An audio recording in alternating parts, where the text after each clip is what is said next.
الصالحة الجامعة الشاملة لخيرات الدنيا والآخرة إلى حضرة النبي محمد صلى الله عليه وسلم. الفاتحة. أعوذ بالله من الشيطان الرجيم. بسم الله الرحمن الرحيم. الحمد لله رب العالمين الرحمن الرحيم مالك يوم الدين. إياك نعبد وإياك نستعين. اهدنا الصراط المستقيم صراط الذين أنعمت عليهم غير المغضوب عليهم ولا الضالين. آمين. السلام عليكم ورحمة الله وبركاته. Alhamdulillah wassalatu wassalamu ala rasulillah sayyidina Muhammad ibn Abdillah wa ala alihi wa sahbihi wa man wala. Amma ba'd. Subhanaka la ilma lana illa ma 'allamtana innaka antal alimul hakim wa tub 'alaina innaka antat tawwabur rahim. Rabbi shrah li sadri wa yassir li amri wa hlul 'uqdatam min lisani yafqahu qawli. Allahumma inna nas'aluka al-'ilma ladunni wal mashraba safi الهنية وهب غني.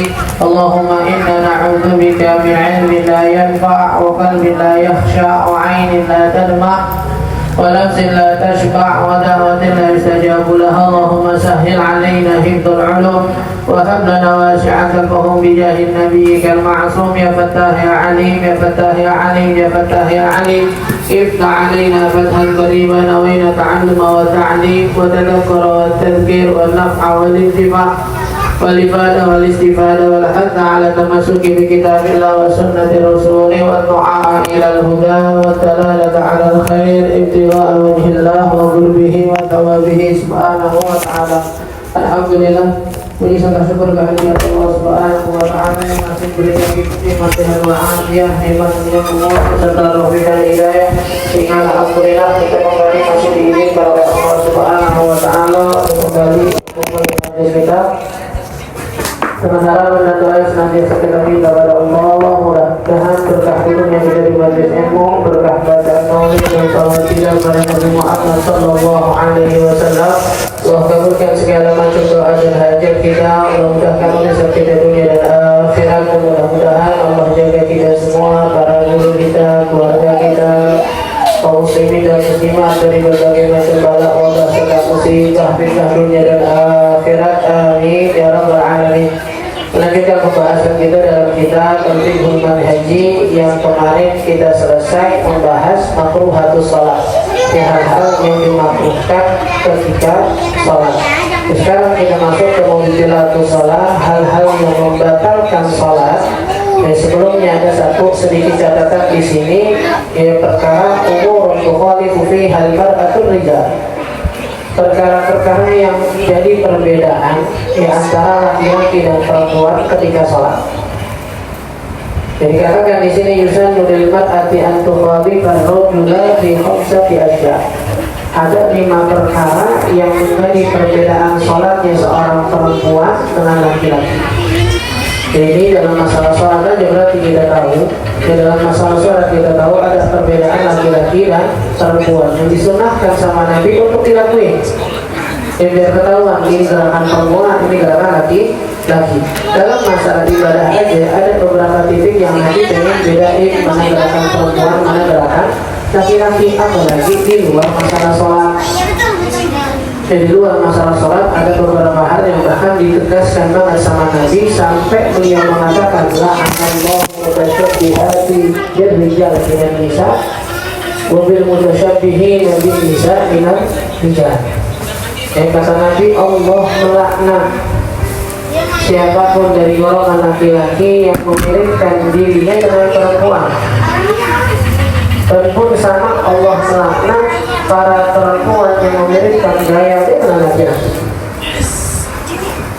Dan berkaitan yang kita bilang, kita tidak pernah menerima alasan ketika ada seseorang yang melenyapkan laki-laki bergaya perempuan, perempuan bergaya laki-laki, terus kita alasan dirangkul, kita alasan diayomi, mereka sebagai minoritas jangan disakiti, jangan dijauhi, enggak. Justru sering kita bilang mungkin bisa jadi berkali-kali kita menjadi penyebab orang tersebut mendapat laknat dari Allah. Kita yang menjadi sebab orang tersebut senantiasa dalam cacian, dalam dosa yang ditetapkan sama Allah. Kenapa? Karena ketika ada orang-orang laki-laki yang bergaya perempuan, banyak perempuan yang akan menerima dia masuk circle mereka. Bahkan dibilang yang akan curhat sama yang begini daripada laki-laki asli. Atau laki-laki asli ada takutnya bagaimana ya? Saya nak yang begini Ustaz, dia tak cuma yang nak yang begini ya kan bukan berarti kita mungkin, tapi selalu. Bahkan dalam satu hal, dalam salah satu langkah mendidik seseorang untuk dia berubah, itu salah satu langkah paling terakhir adalah jangan diberikan dia sirka yang menerima kesalahannya dia. Karena sampai kapan bila orang merasa bersalah dan ada orang yang menerima kesalahan bahkan membela, tak dapat pernah berubah. Kalau ada orang-orang yang tidak berubah setelah itu kan, kalau itu main di sini, kalau begini kayaknya. Tapi kalau kita bisa bercanda, kita share, kita bercandai, kita posting, ketawa-tawa dengan latahnya dia harus siap mengambil, mohon maaf. Kita yang menerima dia dengan kekurangannya bisa jadi kita semua yang menjadi sebab nama dia ini dia tetap dalam kesalahannya dan tetap dalam laknat dari Allah. Karena ada orang yang kita yang orang-orang ini melenceng kan? Belum mencapai ya? Jelas kita percaya dengan Allah, kabar-kabar dengan Isa dan Filah tadi. Sama boleh. Dalam Al-Quran Allah katakan akan menjadi dengan nasi hukum syahwat ini bisa. Dan pertama Allah tegaskan saya menciptakan manusia dengan sebaik-baiknya keadaan. Bukan secara bentuk, bukan, tapi dari luar dan dalamnya.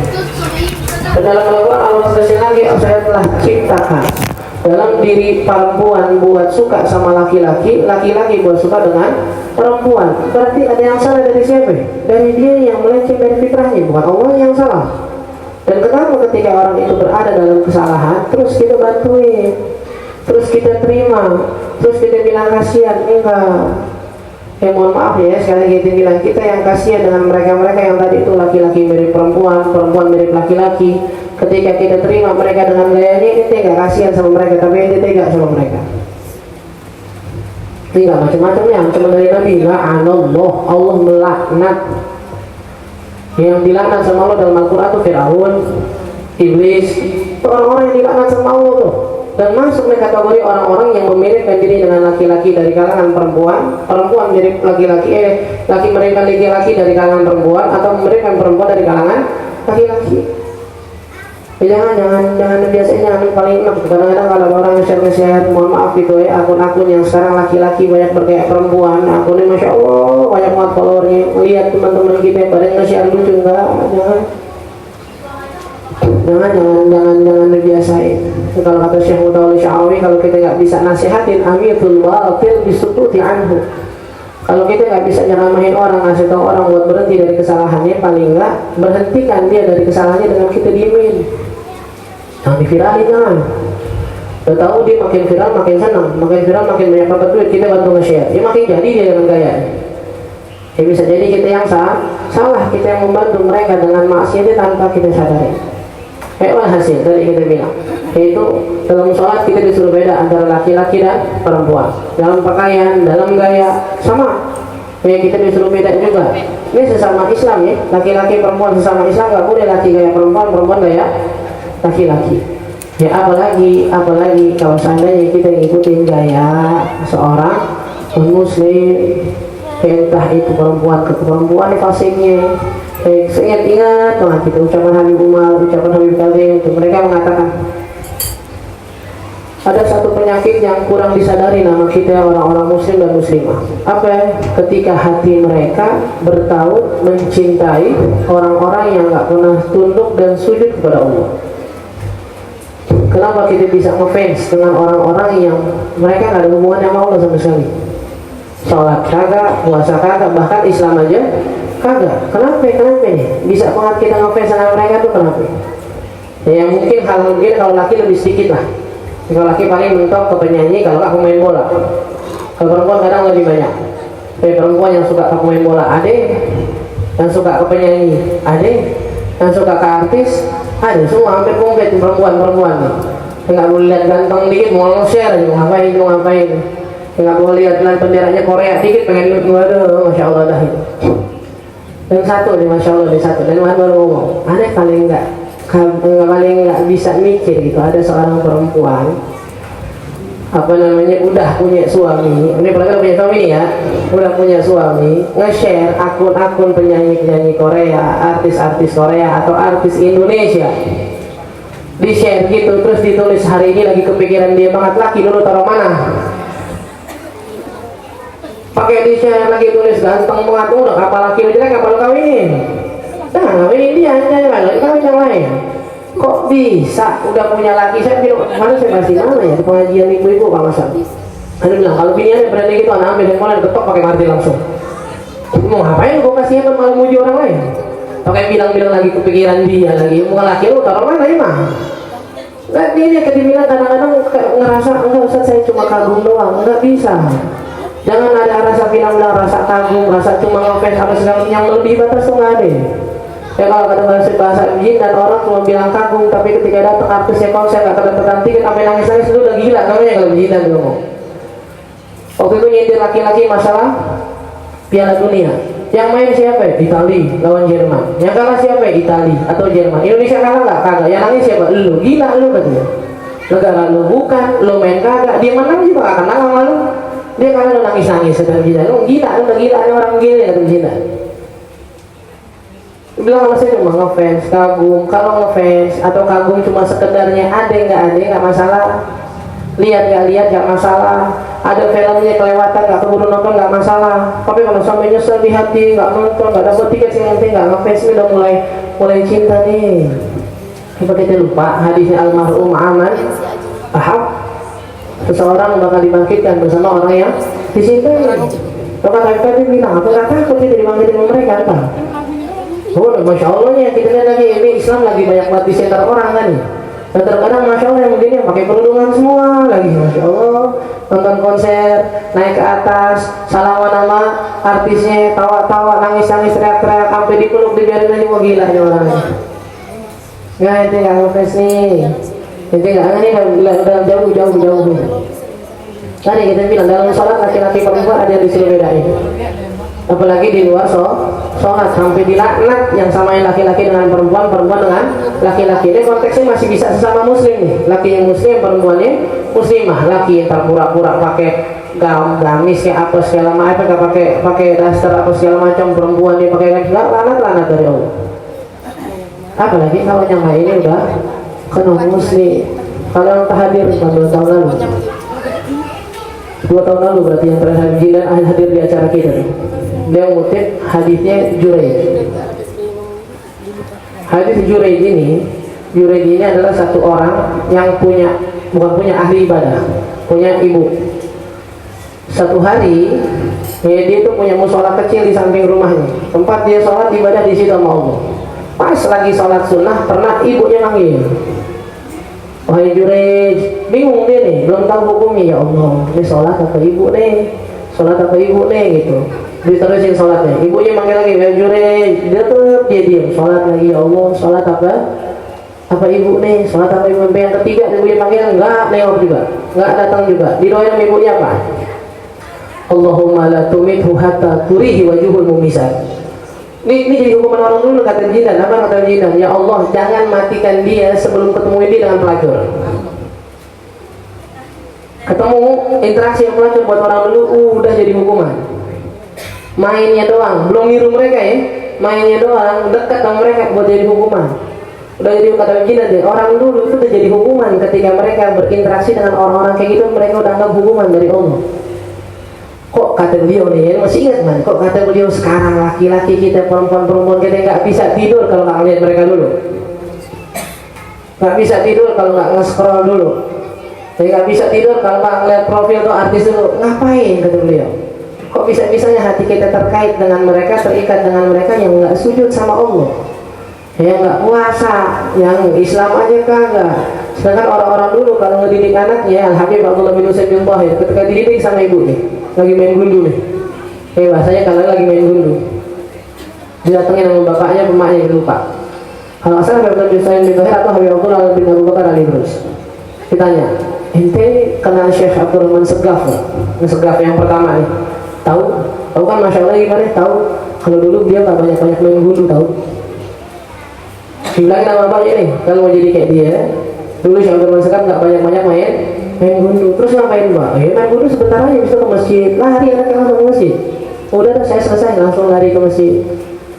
Orang-orang dulu mengingat anaknya itu begitu gitu. Nih anaknya enggak, masya Allah dikasih lari, lihat emaknya joget, anaknya joget aja juga udah gitu. Lihat emaknya nge-share, anaknya nge-share aja juga udah gitu. Udah cukup udah. Kaitin diri kita jangan dengan orang-orang yang begitu, jangan. Ingat hadis itu enggak main-main itu. Hadis yang ketika Sayyidina Anas bilang nggak ada satu hadis pun yang saya dengar dari Rasul yang paling membahagiakan kecuali hadis ini. Ketika ada orang Badui nanya ke Rasulullah, ya Rasulullah, kapan hari kiamat? Kata Nabi, ngapain hari kiamat? Banyak berkelinting. Enggak. Tapi saya yakin yang wajib nggak pernah saya lewatin. Yang sunnah jarang-jarang deh. Kalau lagi pengen, lagi mood kita lakuin itu. Bahasa kita lagi mood, lagi enak mau beli, kita mau beli, lagi senang duha kita duha. Lagi susah, duha mulu dah. Lagi banyak utang waqiah abnal mas, habis asar kurang, habis subuh dibaca juga dah. Kalau bisa waqiah 3 kali yang penting utangnya lunas. Lagi mutanya itu pokoknya yang sunnah-sunnah dah. Apa kata Nabi terus bekalnya apaan? Ghairu anni uhibbullah wa rasulah. Tapi saya punya keyakinan yang kuat demi Allah, saya yakin hati saya cinta banget sama Allah dan Rasul. Kata Nabi, almar'u ma'aman ahab. Oh kalau itu silakan. Seseorang bersama yang bahkan dimakikan nama Allah dan bersama yang dicintai. Saya Anas ngomong nih, demi Allah nggak ada hadis yang paling saya dengar dari Nabi yang paling bikin saya senang kecuali hadis ini. Kenapa? Karena kita semua yakin kita pun cinta sama Nabi. Berarti hadis ini nggak main-main. Periksa hati kita cintanya sama siapa ini? Kita cintanya sama siapa? Yuhsyarul mar'u ma'al ahab, dibangkitkan, dikumpulkan nanti di hari kiamat bersama yang dicinta. Bahkan mohon maaf, kalau kita seandainya perempuan atau laki-laki yang udah menikah, cintanya sama suaminya, cintanya sama lakinya cuma karena sosoknya, bukan karena Nabi, bukan karena Allah, betul kumpulnya sama dia kan, bukan sama Nabi, bukan sama Allah, bukan. Makanya dari awal ketika kita nikah, ketika tahu kan ya, para ulama kita cintai suami kita, cintai istri kita karena Allah, karena Nabi. Biar entar cinta ke merekanya karena Allah, karena Nabi, mohon maaf, mau laki kita masuk neraka, kita kumpulnya sama Nabi. Mau laki kita yang masuk surga, kumpulnya kita sama Nabi. Bahkan kalau seandainya laki kita kurang sunnahnya, kurang ikutin Nabi, enggak, itu tetap kumpulnya sama Nabi, sama Khadijah, sama Fatimah. Selama cintanya sama lakinya karena Allah, karena Nabi. Tapi kalau cintanya karena sosoknya doang, ya mana kita ngumpulnya? Lakinya ikut neraka, ikut neraka, lakinya derajat bawah. Kalau kita nggak bisa merubah cinta kita tadi karena Allah, karena Nabi. Ya, hati-hati. Ini sebelum ditinggal tadi pas baca di kamar bilang nggak ada yang bahas mati ini. Memang banyak dari kita yang sampai sekarang kayak mulai nggak sadar hadis ini, lupa aja. Ingatnya cuma kalau di majlis doang. Kalau di majlis ingat tuh, almarhum ma'aman ahab. Kalau lagi nge-share agama ingat tuh, almarhum ma'aman ahab. Nge-share foto gurunya almarhum ma'aman ahab. Tapi kalau lagi nge-share foto orang-orang Korea tadi nggak ingat tuh di almarhum ma'aman ahab. Saya lagi nge-share artis-artis tadi nggak ingat tuh di almarhum ma'aman ahab. Mau kemana nih? Mana hadisnya buat orang baik doang? Enggak. Hadis semua orang baik, orang jahat. Bahkan kata Umar, kalau seandainya dimati depan Ka'bah, hatinya cinta orang kafir terbangun di hari kiamat. Mau kata mati depan Ka'bah, kalau hatinya terkait sama orang-orang kafir, enggak. Yang terakhir, sebelum kita bahas, ada kisah yang kita sedang diceritain sama guru kita. Perbedaannya satu, seorang wanita muslimah hidup di India, kalau nggak salah di India. Terus yang satu lagi ada orang muslim hidupnya di daerah Mekah, Mekah di Mekah. Mati dua-duanya ini. Yang perempuan wasiat, dia punya anak, nggak punya suami, wasiat ke pembantunya. Kalau saya mati, saya jadikan harta saya halal buat kamu. Yang pembantunya nggak tahu diri juga. Yang kata pembantunya semuanya ya, semuanya. Sampai kain kapan kamu kalau nanti saya ambil berarti halal ya, halal kata orang. Akhirnya meninggal nih perempuan, meninggal juga laki-laki yang di Mekah. Pas satu malam, pas suatu hari si pembantu ini akhir ngebongkar makam majikannya buat diambil kain kafan. Memang benar kain kafannya kain kafan mahal. Yang di Mekah juga sama, orang kaya meninggalnya laki-laki, kain kafannya pakai kain kafan mahal. Pas satu hari si laki ngebongkar makam pembayar majikan, yang pasti bongkar mukanya bukan majikan, bukan orang lain. Cuma karena lihat batu nisan majikan saya, bodo amat, diambil juga tuh kain kafan akhirnya. Dia dapat harta dari majikannya, dapat kain kafan, dia pergi umroh. Sampai satu hari pasti lagi umrah, anak-anak laki-laki yang di Mekah melihat kain ihram ini bukan kain ihram yang dipakai, bukan kain biasa nih. Ini kain kafan yang kita pesan khusus buat abah kita meninggal. Akhirnya ditangkap sama keluarganya. Ditanya, ini kain kafan siapa? Kain kafan ani? Enggak, ini bohong. Demi Allah kain kafan ani. Gimana ceritanya? Anda dikasih sama majikan, dia bilang kalau saya mati bahkan kain kafan saya ambil. Benar majikan ente? Nah itu dia, kata dia. Pas saya bongkar, enggak, berubah orang. Katanya. Penasaran dia dibongkar makam si bapaknya di Mekah, ternyata majikan di India pindah ke situ. Apa sebabnya ditanya? Majikan yang di India itu pengen banget ke Mekah, udah lama ada pengen mati di Mekah, pengen mati di Mekah, pengen banget pengen banget aja, cuma nggak tahu apa sebabnya nggak bisa berangkat. Sedangkan yang laki nih, ketika berhubungan badan sama istrinya dia sempat nyeletuk. Enaknya kalau jadi orang kafir habis hubungan badan ini nggak repot-repot mandi, kita repot banget mau subuhnya dimandi dulu. Kalau rubah tuh muter dulunya, ini dari Mekah pengen kayak orang kafir, akhirnya ditaruh ini, yang ini dari ini ya pengen ke Mekah, ditaruh di Mekah. Gara-gara apa? Salah hati. Ya almarhum ma'aman ahab. Yang tadi kita bilang, kalau kata Umar di foto apa namanya, foto video beliau bilang, anda paling gak ridho kalau anak-anak perempuan ini gak ketemu Fatimah nanti di hari kiamat. Karena saya merasa yakin siapapun yang gak melihat wajah Fatimah di hari kiamat gak bakal pernah melihat wajah bapaknya. Dari mana sebabnya? Itu dia bilang dari masalah cinta nih. Kita banyak maksudnya sering melihat Instagram sosmed teman-teman kita perempuan ini, maksudnya kenapa hadis almarhum Aman Ahab itu cuma dipakai buat masalah agama doang? Kenapa? Lagi hadir kemarin Hall Habib Munzir. Mudah-mudahan cintanya kita dikumpulkan sama Habib Munzir. Kalau kita nonton konser lupa tuh hadis, bagaimana? Kalau lagi nonton film yang kayaknya maraton series itu dari hari 1 sampai 12 sampai dari pagi ketemu pagi gitu, lupa itu hadisnya gimana? Jangan dilupain, jangan dipisah-pisah ya. Hadis itu satu, berlaku kita cinta kepada siapapun. Kalau kita cinta sama orang baik, itu boleh sama orang baik. Kalau cinta sama orang non muslim segala macam, siap-siap dikumpulkan juga sama mereka. Waktu itu mau awalan, jadi antara yang menjadi pembedaan laki-laki perempuan dalam sholat. Pertama, tentu mau ba'dha fi sujud. Kalau seandainya lagi sujud, dirapatin kan ya, tangannya agak dirapatin kepada Nabi. Antagu mirfaqaiha ila janibaiha asna'a sujud, dengan menempelkan sikunya ke sisi samping badannya. Wa talsaqu batnuha bi fakhidaiha, dan kalau bisa jarak antara perut dengan pahanya itu nggak terlalu jauh. Beda kalau laki kan benar-benar, kalau laki ini kaki nih lurus, badan lurus, itu laki. Jadi benar-benar bisa antara perut dengan pahanya. Kalau perempuan nggak, ya agak dirapetin, ya agak mundur lah posisi badannya, nggak lurus banget kayak laki-laki gitu. Fa innahu yusan ayyuba'ida min faqaihi an janibi. Beda dengan laki-laki, harus agak jauh tuh antara perut dengan pahanya. Wa tsaniyan, dan yang kedua, tuhfadul mar'atu sautaha fi hadratir rijalil ajanib.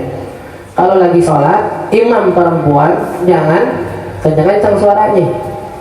Cukup kedengaran diri sendiri aja nggak apa-apa, takbir aja kedengaran cukup. Jadi jangan malah dikencengin. Sholat tarawih di majlis taklim khusus perempuan bagus nih, jangan malah pakai sound tadi. Ini malah pakai sound tukang bakso, tukang tahu di luar dengar. Ya jangan. Ini udah bagus khusus perempuan, jangan pakai sound malah. Saya kalau mau pakai sound, ya udah khusus suara dalam aja, jangan pakai keluar suara luar. Berarti ada ceramahnya, yuk jangan. Nggak ada khusus perempuan begini, malah jadi di luar. Itu kan yang bikin laki-laki jadi tertarik ntar. Pas lewat lihat jendela, siapa sih imamnya ini? Memang ada ketertarikan dengan suara, makanya dikecilin suaranya gitu. Fi hadratir rijal, kalau ada laki-laki, kalau ditahu yakin nggak ada suara laki-laki, silakan. Salat maghrib, isya, subuhnya silakan diangkat suaranya. Fala tajhar bi sholatil jahriyah khasyatan fitnah. Maka jangan teriak-teriakan ketika sholat zuhur, sholat maghrib, isya dan subuh. Apa alasannya? Satu, khasyatan fitnah, takut terjadi fitnah antara laki-laki dan perempuan. Dilarangnya kapan? Lagi sholat, dilarang angkat suara. Kalau ada laki-laki, Laki-laki ada laki-laki nih, zuhur, maghrib, isya, subuh. Jangan diangkat suaranya kalau laki-lakinya bukan mahram. Pelajarannya satu, lagi sholat aja, nggak boleh. Lagi di luar pinggir jalan teriak-teriak, tawa-tawa, ngapain? Selalu kita bahas banget yang hadir-hadir pengajian, ya umum laki perempuan itu minggir lah. Kita masih mau hadir antara laki dan perempuan, minggir, jangan di tengah-tengah, jangan. Jangan maksain lewat tempat laki-laki, jangan. Dan sekali-kali kita bilang, apalagi kalau hajar Taufik Nabi Umar di Masjid Istiqlal, di Monas segala macam, nggak usah foto-foto dah, pulang aja udah. Kayak foto-foto depan panggung, depan ini, laki-laki lewat segala macam, jangan. Saya lagi sholat aja disuruh ngumpetin, diri ngumpetin kalau bisa. Lagi sholat, lagi di luar sholat. Suaranya lagi sholat, Allah lebih milik suruh pelanin daripada dikencengin jadi ketertarikan laki. Pertanyaan yang ketiga, idana bal mar'atu syai'un athna'a as-shalah wa aradat an tunabbi ahadan min hawliha li amrin ma fa innahu tusaffiq bi an tadrib yadaha al-yumna 'ala dharri kaffiha al-yusra. Kalau ada yang salah sholatnya perempuan, imamnya salah, enggak kayak laki-laki baca subhanallah. Gimana gayanya perempuan? Tepuk tangan. Bukan begini tapi lalu tepuk tangan yang salah, ngapain itu mah? Enggak, tetap tangannya berada di tempat posisinya, cuma gerakin tangan yang kanan menepuk pundak yang kiri, tapi jangan diangkat, jangan begini, jangan. Jadi batal 3 kali nih. Dan ini boleh, ini 1, 2 udah malah bisa 2 ini. Tapi cuma digerakin pergelangan tangannya doang. Makanya yang dimana yang ngetok yang depan aja, yang belakang mah nggak usah. Begini juga kapal kedengaran, mau ngapain? Kalau gergetan mau yakin lagi ya, jangan yang depan aja. Nah, di sini makanya kita tahu yang di belakang imam diusahakan yang punya ilmu. Kalau imamnya batal, imamnya salah, dia bisa gantiin, bisa negor. Cara negornya tahu, cara gantiinnya tahu. Dan 2 kali ya. Ini gerakan pergelangan pernah kita bilang, ini gerakan besar namanya ini. Yang gerakan kecil itu ya jadi. Makanya kita bilang kalau ente mau garukan, tempelin pergelangan tangannya di tempat yang nggak jadi, mau garukan, mau sampai selesai imam nggak apa-apa. Asal pas sujud jangan lepas tangan, jangan. Pas sujud tangan lu yang mana? Garukan Ustaz, tanggung, jangan. Jangan lepas tangan, jangan. Nggak ada sujud lepas tangan. Sujud ya taruh dulu dua-duanya. Tapi kalau di bagian-bagian yang tangan itu nggak harus nempel di satu tempat, terserah. Udah sepanjang apa namanya, sepanjang dia sholat tangan kanan bisa yang kiri sini aja kan, muter aja kan, apa? Gatalnya dikit Ustaz, nggak apa-apa. Yang penting jangan bergerak banyak aja, udah di sini begini, sampai boleh nggak apa-apa, benar. Yang penting tangannya ini jangan kurang, jangan begini, jangan. Lu batal udah. Nah ketika mau nempok ada yang salah juga sama. 1 nggak dengar, 2. Mau lagi bisa dikasih nggak dengar masih salah. Entar dulu berarti. Kalau kita langsung 3 kali berarti jadi gerakan 3 kali berturut-turut jadi batal. Diam dulu. Diamnya gimana? Ada yang bilang sekadar bacaan subhanallah, ada yang sekadar bacaan subhanallah, alhamdulillah, la ilaha illallah. Udah baca begitu berarti udah bisa nih gerakannya nih. Udah nggak gerakan yang ketiga lagi. Boleh 2 kali lagi. Kan masih nggak dengar juga. Berarti tungguin dulu berapa lagi, boleh nggak dengar juga. Emang imamnya budek kali, kencangan mau kenanya nggak tahu, udah biarin lah gitu. Kalau memang seandainya salahnya yang nggak bikin batal, sebenarnya emang nggak wajib banget kita tegur, nggak apa-apa gitu. Karena emang nggak batal kan. Kalau yang batal barulah kita usahain buat tegur berkali-kali buat dia sadar. Itu yang salisan ya, yang ketiga. Kalau salah laki kan subhanallah doang kan. Dan sama nih, teguran Quran yang salah hati-hati. Alhaqumut takatsur hatta zurtumul maqabir. Alhaqumut takatsur hatta zurtumul maqabir. Gergetan gitu. Kalau sofa ta'lam, tunggu dulu. Ini pas negor itu, negor murni ngasih tahu kesalahan dia. Apa ente niat baca juga? Ini harus ada niatnya di sini. Kalau kita cuma niat ngasih tahu salahnya dia, mohon maaf, itu batal sholatnya. Karena memang soalnya jadi kayak negor, orang dibilang salah lu bacaan yang benar. Tapi kalau mau ngasih tahu Quran yang benar, itu harus baca juga. Jadi niatnya baca Quran, bukan murni negor, bukan. Karena nggak boleh dalam sholat itu teguran kepada orang selain Nabi. Jadi kalau kita negor imam, meskipun surat doang yang kita baca, enggak, itu teguran namanya. Kayak orang ngobrol enggak. Kalau mau enggak, kita baca juga Qurannya. Sampai dikencengin biar imam dengar salahnya. Allah di anda yang keempat, jami'u badalil mar'ah aurah ma'ada wajha wa kafaiha. Perbedaan aurat pada perempuan muka dan telapak tangan boleh kelihatan itu doang. Kalau laki-laki enggak, auratnya antara pusar sampai lutut. Itu dalam sholat. Di luar sholat, di madhab Syafi'i ada pendapat juga bahwasanya semua aurat perempuan, semua badan perempuan itu aurat, termasuk muka dan tangan. Jadi yang mau pakai cadar itu ada memang pendapat dalam madhab Syafi'i, yang nggak pakai cadar ada. Tapi memang mentok sampai muka dan telapak tangan. Kalau misal, yang terakhir yang kemarin masalah ada. Kalau seandainya perempuan doang, silahkan. Dan suaranya jangan kencang sampai kedengaran orang di luar. Ya, kalau seandainya laki-laki enggak disunahkan adzan, bahkan kalaupun sholat sendiri. Kadang-kadang kita yang nggak ngerti ngerasa aneh, ngapain adzan lagi? Ini emang adzan. Kalau seandainya dia pengen sholat jamaah dan pengen orang ikut, disunahin adzan. Karena adzan itu awalnya memang i'lam maudhi'i sholatil jamaah. Namanya adzan itu adalah pemberitahuan bahwasanya di sini ada orang yang pengen sholat jamaah. Itu kalau tapi kan perempuan juga pengen orang tahu, Ustaz. Iya, tapi perempuan kata Nabi bahkan lebih baik dia sholat sendiri daripada sholat jamaah. Diangkat suaranya adzan, nanti yang dengar malah tertarikan laki-laki. Itulah, mohon maaf itu sedikit banyaknya masih terjadi perbedaan pendapat di kita antara musabaqah tilawatul Quran itu atau tahfidzul Quran antara laki-laki dan perempuan. Memang baca Quran, baca Quran adzan sama. Itu hal yang disunahkan gitu. Tapi kalau seandainya baca yang mendayu-dayu, kata Nabi fala takhda'na bil qaul. Perempuan jangan suaranya dilemes-lemesin, mendayu-dayu depan laki-laki, jangan. Fa'al ma'alladzina fi qulubihim marad.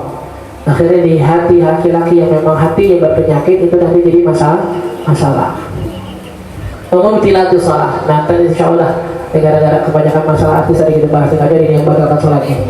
Yang batalkan sholat selalu kita bilang ya kaidah dalam ibadah apa ini 3 rukun, syarat sah, sama yang membatalkan semua ibadah, puasa, sholat, wudu. Apa ini 3 bagiannya, 3 perkara. 1 syarat sahnya. Syarat sah sholat apa? Ada kiblat, tutup aurat, ini apa segala macam. Rukunnya apa? Sholat, baca Fatihah, baca ini apa segala macam. Yang membatalkan apa? 3 hal ini nih, rukunnya terpenuhi, syarat sahnya terpenuhi, dan yang membatalkan nggak dilakuin satu pun, udah sholatnya sah. Orang mau apa terserah. Lewat kunutnya, lupa tasyahud awalnya, ada nggak tasyahud awal di rukun? Cari. Kira-kira meninggalkan kunut ada nggak yang membatalkan sholat? Lihat. Kira-kira nggak masuk telinga, nggak masuk leher dalam wudu, batal nggak wudunya? Lihat. Kalau nggak, udah berarti sah. Minimal berarti yang kita tinggalin adalah hal-hal yang disunahkan, bukan sekali lagi bukan ngeremehin sunnah. Tapi masih banyak di antara kita yang masya Allah setiap ketemu Ustaz sholat subuh saya tadi nggak pakai kunut, akhirnya saya ulang. Mau ngapain? Ya dari segi bilang baguslah, rajin diulang lagi biar banyak sholatnya, iya.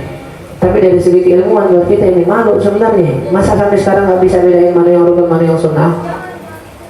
Bisa tadi saya begini, imamnya begini, jadi gimana? Nah, itu dia makanya kita bilang harus yang pintar itu bukan yang pintar, yang tahu ilmu itu bukan sekedar ustadznya, tapi jamaahnya juga. Kalau tadi kita bilang gimana kita bisa tahu ngasih tahu yang salah dari imam kita kalau kita sendiri nggak tahu? Gimana kita bisa negur imam yang lalai kalau kita sendiri lalai? Dalam sholat jamaah ada orang sholat masya Allah. Terus ketika sholat yang saya kita ceritain imamnya baru 3 rakaat salah, 3 sof, 4 sof semuanya sepakat imamnya udah selesai, cuma 1 orang doang di belakang teriak, wahai imam sholat kamu belum selesai. Imamnya nanya, kok ente yang lain pada diam, dia doang yang benar gimana sih? Ente yang banyak yang benar apa dia yang sendiri yang benar nih? Yang lain bilang enggak, kayak 4 rakaat benar dah. Tadi bilang enggak, 3 masih. Oh berdebat panjang kata imamnya, udah kalau ente yakin masya Allah dari semua kita yang sholat ente doang yang khusyuk untuk cakep ente gitu. Nah enggak juga sih. Saya kalau sholat itu jamaah 4 rakaat biasanya saya ngayal. Rakaat pertama ke bandara, rakaat kedua ke Mekah, rakaat ketiga ke Madinah, rakaat keempat pulang. Aku masih di Madinah, saya belum pulang nih. Berarti masih di rakaat di 3. Ngayal saya masih di Madinah, Ustaz belum pulang.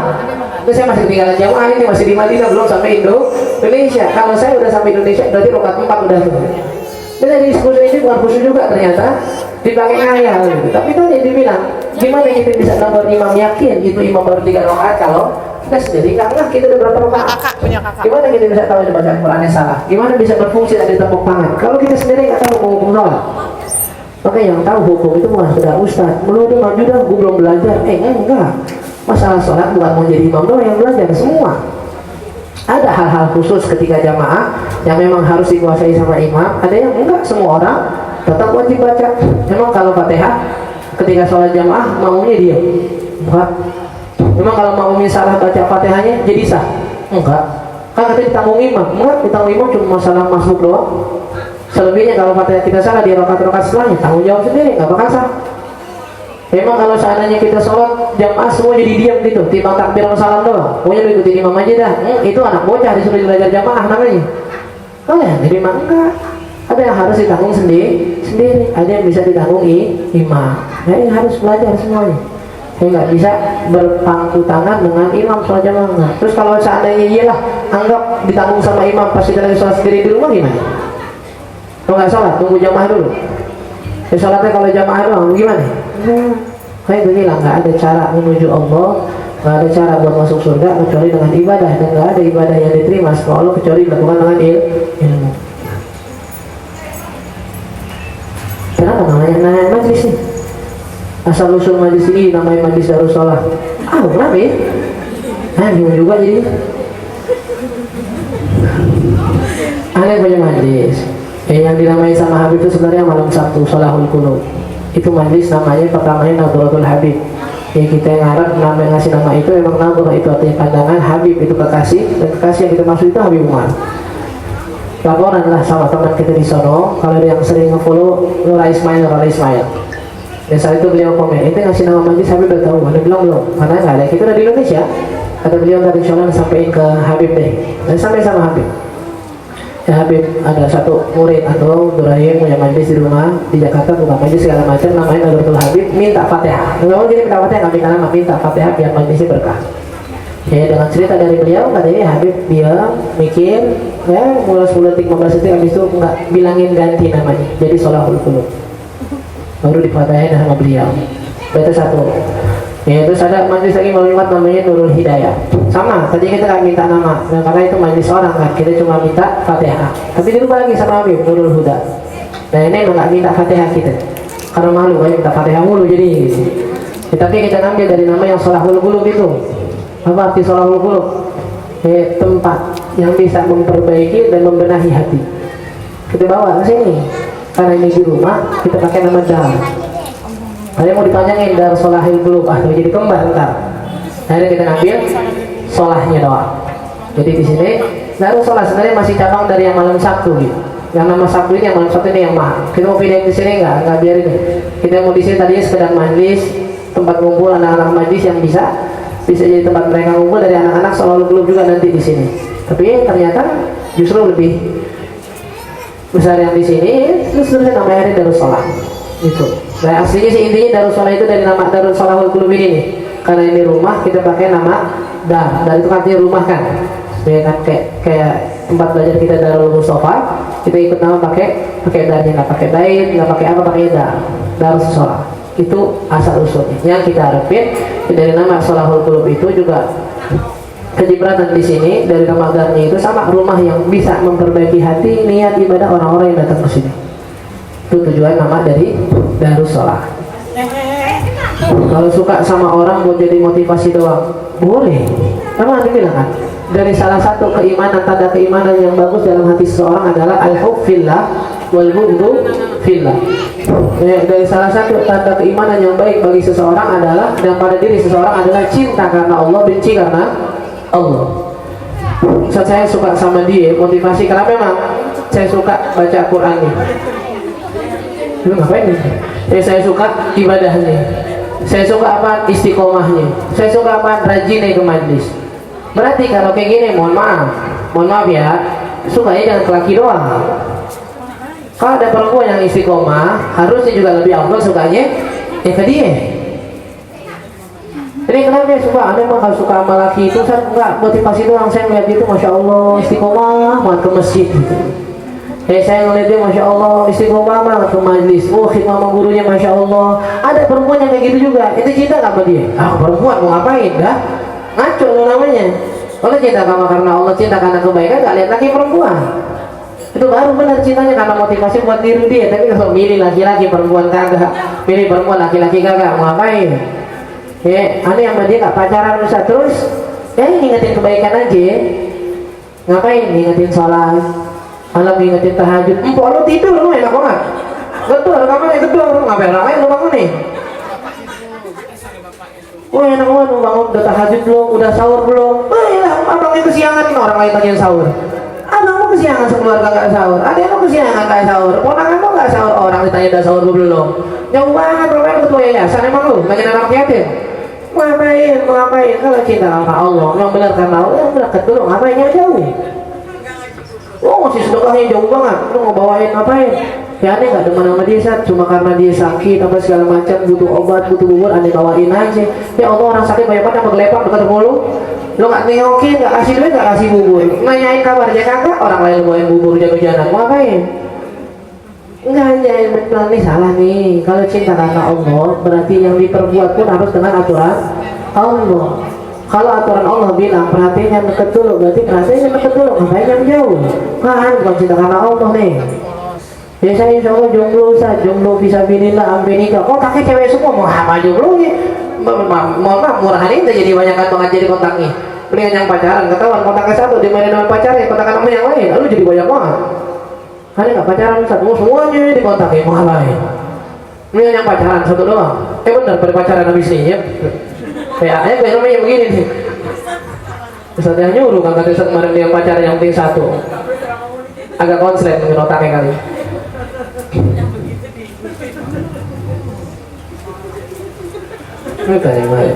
Lupa ya. Apa namanya? Kalau ada orang dididik secara Islam dengan orang tua yang Kristen, ya, lupa menjawab. Apa namanya yang memang sebenarnya ini nggak bisa dianggap anak nih. Ada laki-laki Islam nikah sama perempuan Kristen, apakah dianggap jadi anaknya dia enggak? Ya itu dari catatan negara, tapi catatan keagamaan kan bukan anaknya dia. Terus akhirnya terus hidup nih satu anak yang muslim ini sama ibunya Kristen, dididik Fatihahnya, dididik sholatnya, salah nggak pendidikannya? Anda tanya Fatihah yang salah nggak? Oh tasdidnya benar Ustaz, bahkan bagusan belajar makhluk dari mak Kristen daripada yang Islam. Salah? Enggak ada, kenapa dia bilang salah? Soalnya belajarnya ke Kristen, enggak, kalau dibilang ilmunya nggak punya sanad silahkan. Tapi kalau dibilang salah Fatihahnya enggak, dia sholat wudhu benar basuhannya semua, enggak wudhunya nggak sah. Kenapa diajarin orang Kristen? Sejak kapan? Nabi Musa punya guru kok, apa namanya, ikan. Yang ketika Nabi Musa lagi apa namanya, lagi naik di atas perahu, di atas kapal, di atas perahu gitu, ada ikan nongol. Ya, di situ ikan ini tahu Nabi Musa ini lagi sombong, lagi ada perasaan sombong di hatinya. Ditanya sama ikan, wahai Musa, Anda mau nanya itu? Kalau ada laki-laki berubah jadi batu, kira-kira istrinya dianggap masa idahnya suaminya mati apa suaminya cerai hidup?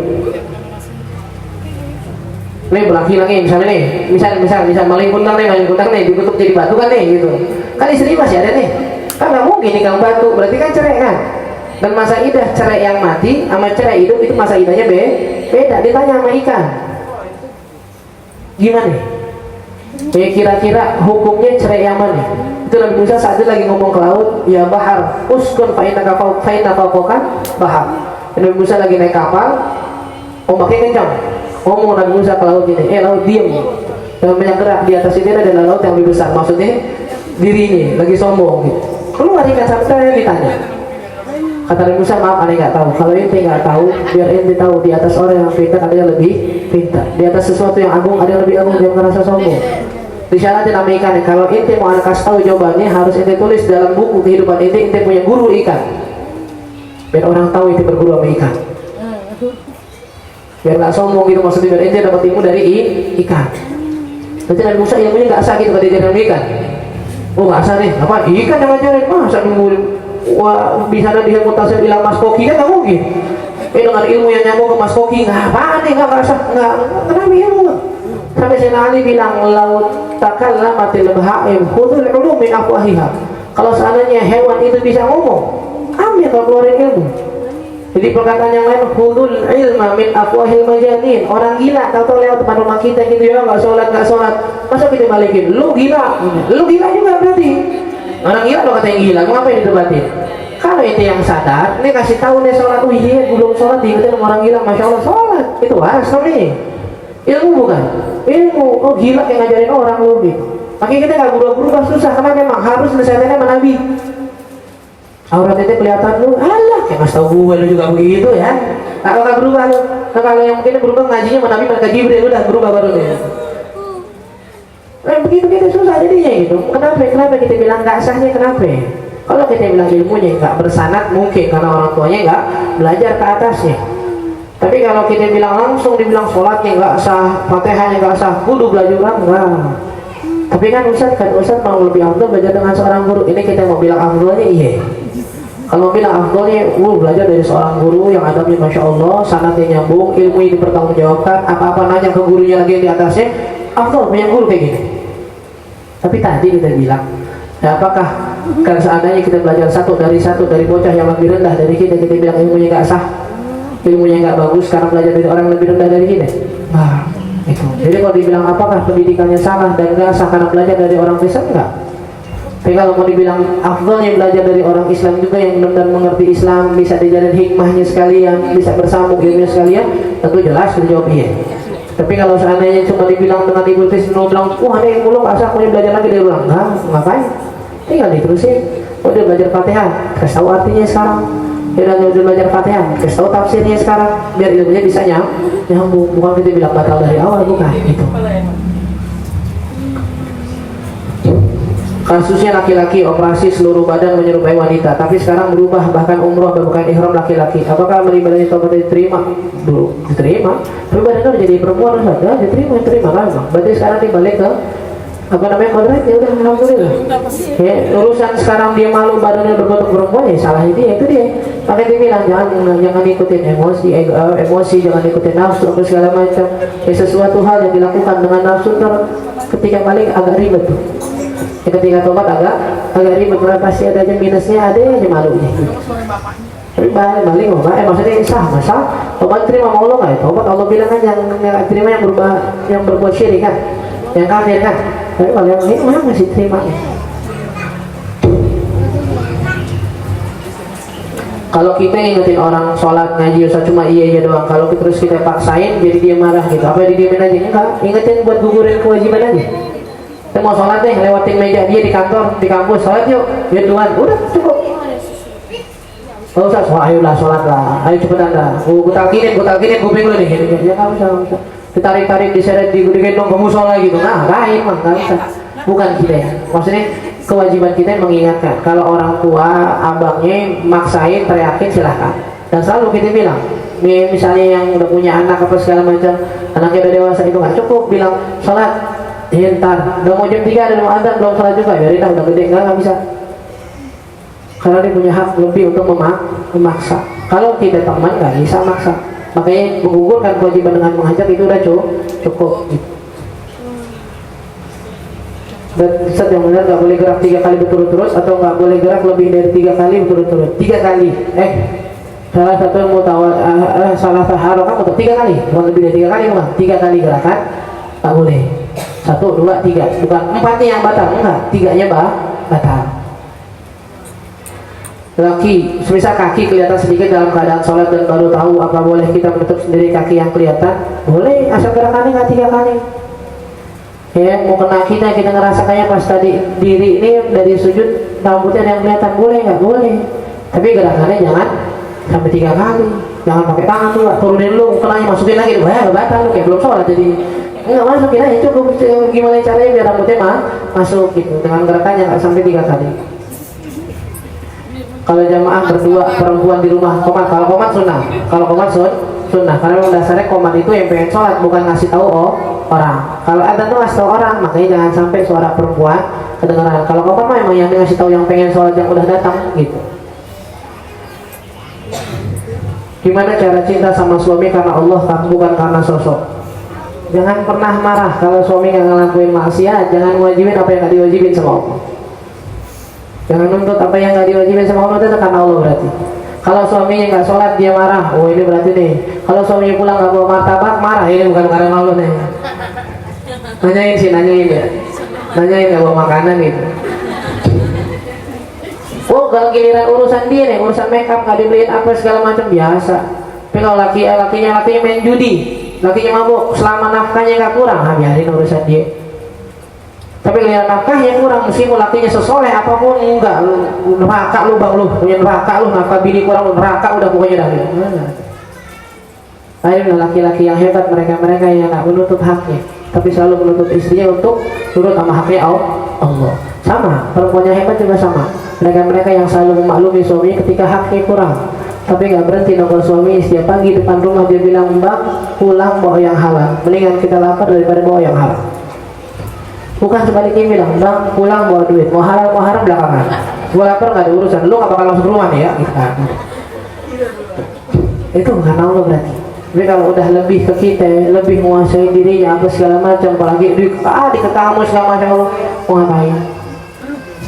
Dan besar sering kita bilang, kita nikah itu buat nambah jalur pahala menuju Allah, bukan buat memiliki laki-laki, bukan. Akhirnya itulah orang-orang yang capek ketika ingin menguasai manusia yang lain. Kalau lagi mengganti puasa, terus kita lupa kalau kita puasa nggak sengaja minum, tapi habis itu nggak dilanjutin, boleh, sama mau puasa wajib, mau puasa sunnah, mau puasa qadha. Kalau seandainya dia lupa makan, minum, lupa bener ya, bukan dilupa-lupain, bukan. Boleh nggak usah, boleh, lanjutin puasanya, lanjutin minumnya jangan. Ya Allah puasa, kamu udah sekelas ya, batal berarti nih. Nggak udah berapa yang ketelan itu udah jadi rezeki, selebihnya tinggalin. Tuh begitu lanjut puasanya boleh, silakan. Saya punya teman sulit diajak sholat, padahal udah tahu ilmunya. Tipe orangnya idealis banget, udah susah diingetin, tapi dia bilang nanti kalau dapat hidayah. Gimana? Ingetin aja terus. Kalau dia, wah dunia tuh realistis segala macam, itulah makanya kita bilang, mau sepintar apapun yang bisa bikin itu berubah itu hidayah dari Allah. Gimana cara dapat hidayah? Dekat-dekat sama orang yang memang udah dapat hidayah. Gimana biar dapat hidayah? Dekat-dekat sama orang yang ngamalin ilmunya.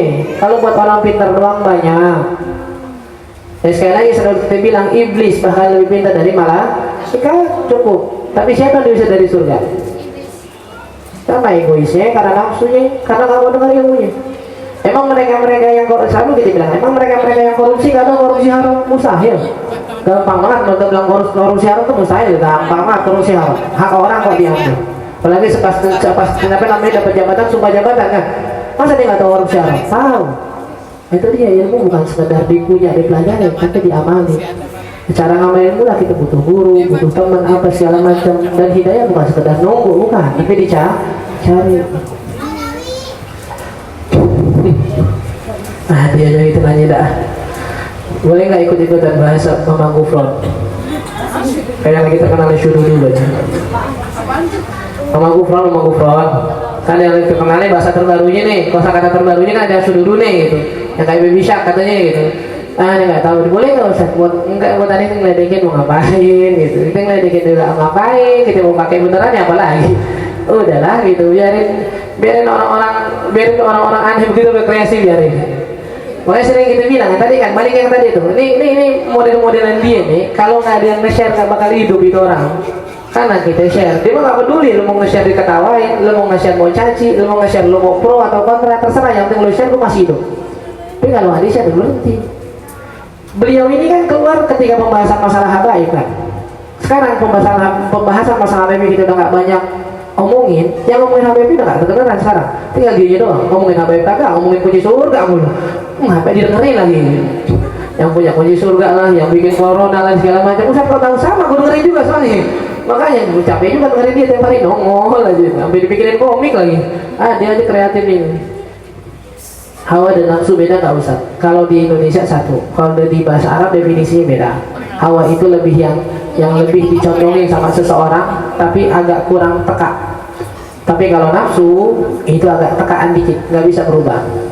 Jadi kalau masih hawa atau masih condong makannya doang secara umum. Lu makan apa? Apaan kita pokoknya, tapi mau makan. Awasnya gampang toprak mau. Somai mau somai. Jadi mie ayam hayu udah gitu.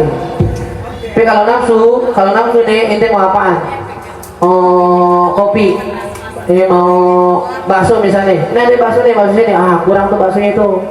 Ini yang penting papa nanti pengen bakso di sono, tetelannya banyak. Ada tetelan juga, nggak kurang pas lah.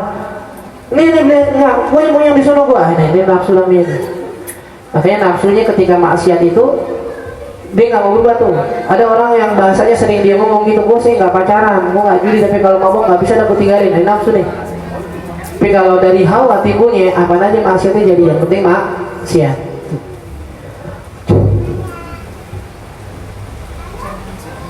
Kalau anak sudah berkeluarga tapi sangat gak sopan, bahkan bilang kamu ke orang tuanya, sebagai orang tua apa yang harus saya perbuat? Kasih tahu. Ya kalau seandainya ngomong aku kamu ke orang tua itu masih kurang sopan gitu buat orang tuanya, kasih tahu. Jangan ngomong aku kamu ke orang tua, panggil nama. Dia bilang nama itu, misalnya ini ke Umi nih, Mi izin kamu ke majelis, jangan bilang aku ke majelis, jangan. Saya bilang nanya ke orang tuanya nih, mau kemana kamu? Wah kayak gue anaknya jadi ini. Enggak, bilang mama mau kemana, dan bilang kamu mau kemana gitu. Bilang ke anaknya, bilang kalau nggak dengar juga saat anaknya, pilihannya dua, mau anaknya masuk neraka apa surga. Kalau anaknya masuk neraka, ini tuntutan tadi akhirat, nggak sopan ya Allah biar masuk neraka sekalian deh, dari cuci mulutnya di sana, jangan ngomong kamu di dunia gitu. Tapi kalau mau anaknya selamat, ikhlasin, maafin. Kalau lagi sholat, rokmu kenanya bawahannya nih melorot, gimana cara ngatasin? Gue bingung juga kalau begini dah. Kita mau suruh duduk gerakannya 3 kali ntar gitu, kita nggak angkat tuh kalau kelihatan auratnya batal. Tapi memang adalah kejadian-kejadian yang ketika sholat tuh nggak bisa dihindari, itu batal udah gitu. Kayak misal kejatuhan najisnya basah. Kalau najisnya kering kan kita bilang ya, mohon maaf lagi sholat, tahu-tahu kejatuhan bangkai cicak, batal nggak? Enggak, kalau ceweknya nggak gelagapan. Kalau gelagapan teriak-teriak, batal berarti dah. Tapi kalau jangan bangkit cicak doang nih kering, gimana solusinya? Udah centil selesai itu. Karena najis kering nggak bikin bawahnya jadi najis juga. Yang penting najisnya dicentil, jangan dipegang jadi batal. Tapi kalau mohon maaf, yang kejatuhan kotoran cicak, yang masih basah baru keluar dari oven baru dipanggang gitu. Ini pas ente centil kotorannya, mohon maaf, itu yang basahnya juga udah nempel di mukena. Kalau begini udah nggak bisa, udah pasrah aja udah pada Tuhan pemilik langit dan bumi, udah gitu, udah batal. Nanti mukena sekarang sholat lagi. Jadi ada emang hal-hal yang kalau udah begitu nggak bisa, udah gitu. Ya kayak tahu-tahu Zainab datang dipeluk dari belakang, kalau dari depan kita bisa pegang palanya. Dia datang ke depan nih, saya Zainab datang di depan, geser aja udah gitu. Udah datang keplak, udah amat. Daripada sholat ulang lagi, biarin aja udah gitu. Tapi kalau masalah lagi mau sujud, lagi duduk dari belakang, masa mau kita banting ke depan? Kan nggak mungkin. Ujungnya tiba-tiba dong bantingnya ke depan, udah gitu, nggak bisa, udah di belakang. Kita tahu pasti udah penuh nih segala macam, ngapain? Ya pasrah udah gitu, lu batal berarti. Udah taruh lagi jenazahnya. Kalau nggak mau cuci saya bukain dulu biar pakai pempes yang baru biar nggak ganggu lagi, silahkan. Tapi udah begitu udah pasrah, batal udah, mau gimana ya udah. Ya lagi sholat gini dan mau kenanya dipegangin lagi pempesnya penuh, batal berarti. Tapi udah begitu udah batal. Udah kalau melorot nih gimana sebenarnya? Masa mau kita suruh babi dulu bawah gitu, terus bergerak lagi ke atas, udah ke atas nggak diikat melorot lagi, udah batal dia ganti mau kena lagi, udah melorot masih dipakai, mau ngapain sih dia?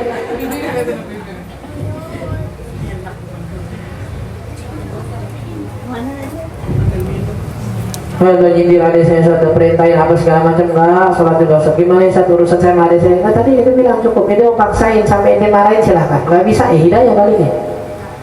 Tapi jangan pernah capek buat nyuruh. Jadi selalu husnuzon sama Allah, mudah-mudahan perintah yang ini sekarang didengerin. Husnuzon sama Allah, mudah-mudahan omongannya ini sekarang didengerin. Jangan putus asa, jangan lepas tangan, jangan. Kalau lagi puasa kita ngeliat teman minum lupa, apakah betul diingetinnya selesai dia atau sadar sendiri atau langsung tegur? Nah ini dua nih yang saya gitu bilang. Inilah fungsinya. Ada orang yang selalu bilang, gua mah gimana Allah aja, manusia menilai gimana terserah. Oh enggak, penilaian manusia itu mahal terkadang di agama. Ente nggak bakal bisa jadi wali nikah orang tua ente kalau masyarakat bilang orang tua ente fasik. Ente nggak boleh bersaksi di pengadilan buat menyaksikan nikah benar, siapa yang benar dan segala macam. Kalau syahadat kesaksian itu dianggap bermasalah. Makanya kesaksian orang itu mahal, bisa berkaitan dengan sidang-sidang dan lainnya. Termasuk di sini. Kalau ada orang lupa pas puasa dia makan, kita lihat langsung tegur apa nggak usah. Tar dulu. Ente kenalnya orang kira-kira bakal melakukan maksiat nggak? oh masa ada orang baik, nggak pernah lihat dia maksiat, lagi maksiat besar kayak gini nggak puasa terang-terangan lagi. Pas kita lewat ditawarin makan bang, gitu. Makan kok. Kan nggak mungkin kalau orang benar waras punya iman dia lagi salah nawarin orang. Yang gini biarin. Makan selesai sepiring makan yang nanya lagi masih ada nasi nggak, masih ambil. Buat bikin kalau bikin minum. Selesai puasa lalu. Astagfirullahaladzim, kalau diamin nggak apa-apa. Karena emang dia begitu pasti lupa. Dan Nabi bilang menambah 3 kali pun nggak apa-apa. Sampai lu berhenti. Nabi kasih tahu fa inna ma at'amahu rabbuhu wa saqah. Allah lagi ngasih makan, ngasih minum. Yang ngasih makan siapa? Allah. Kalau berhentiin mau ngapain?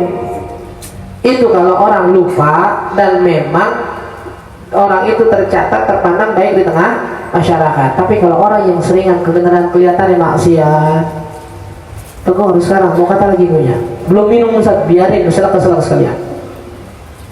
Kenapa memang dari penilaiannya keseringan maksiat.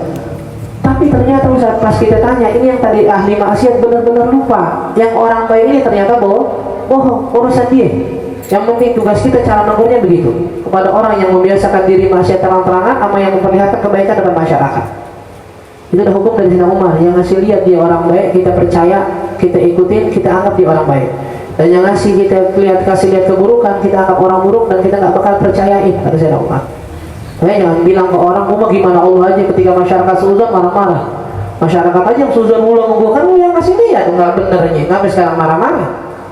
Dan ketika ada orang lihat, ini kan pada orang munafik nih, orang percaya aja sama dia. Coba lihat kenapa? Gara-gara dia pura-pura baik mulu. Itu disuruh agama sebenarnya, bukan munafiknya ya. Disuruh agama ngasih lihat kita baik. Munafik urusan dia, mau lontar di masuk neraka paling bawah silahkan. Kalau lagi sholat terus ada kucing jalan di atas sejadah depan kita, yakini kita bersih sholatnya sah nggak sah? Kalau dia yakin bersih sah. Padahal kucing rumahan. Kucingnya siapa nih? Kucing rumahan ya. Pernah keluar nggak? Enggak. Terus nanti ngerasa sah najis dari mana? Kecuali kucing luaran, dia lagi sholat, nggak di sholat digerasi kali kita nggak tahu gitu. Lewat kucing akhirnya, kucing dari luar, baru kalau ada basahnya apa segala macam mungkin kita bisa ragu. Tetapi kalau kita lihat di kucing rumahan, nggak pernah keluar, ada kandangnya, nggak perlu anggap najis kan. Apalagi kalau kakinya kering aman. Yang nggak masalah itu kan kalau ada yang basah. Kalau nggak ada yang basah nggak boleh aja gitu. Tuh, jadi banyak masalah najis yang paling penting terkadang. Bukan sekedar apa namanya najis atau enggaknya, tapi kita nganggap najis atau enggak. Kalau yang udah jelas najis berarti harus dianggap najis. Tapi yang meragukan ini, kalau seandainya kita anggap najis berarti najis. Tadi Ustaz, anak saya basah pampasnya, air kencingnya nembus apa gimana? Wah nggak tahu sih, saya ngerasanya kayak air kencing. Berarti semua pampasnya yang kena baju dari basahnya najis. Tapi kalau seandainya memang basahnya kita tahu kayak tapi bukan main air, nggak apa-apa. Ini mah air setelah dari kamar mandi, airnya ini nggak apa-apa udah gitu. Tapi jangan ketika udah benar-benar nembus kayaknya air deh, jangan berarti. Udah kejelas-jelas kencing udah jangan pura-pura air, jangan gitu. Paham ya? Allahu a'lam. Fatihah. A'udzubillahi minasyaitonir rajim. Bismillahirrahmanirrahim. Alhamdulillahirabbil alamin arrahmanir rahim maliki yaumiddin. Iyyaka na'budu wa iyyaka nasta'in ihdinas siratal mustaqim siratal ladzina an'amta 'alaihim ghairil maghdubi 'alaihim waladdallin amin. Astaghfirullahal azim. A'udzu billahi minasyaitonir rajim. Bismillahirrahmanirrahim. Alhamdulillahirabbil alamin wa sallallahu ala sayyidina Muhammadin wa ala alihi wa sahbihi ajma'in. Allahumma aghnina bil ilmi wa zayyinna bil ilmi wa akrimna bit taqwa wa jammilna bil afiyah wa akhirna bil istiqamah. Rabbana ighfir lana dhunubana ولوالدينا وارحمهما كما ربيانا صغارا. ربنا آتنا في الدنيا حسنة وفي الآخرة حسنة وقنا عذاب النار. وصلى الله على سيدنا محمد وعلى آله وصحبه وسلم والحمد لله رب العالمين.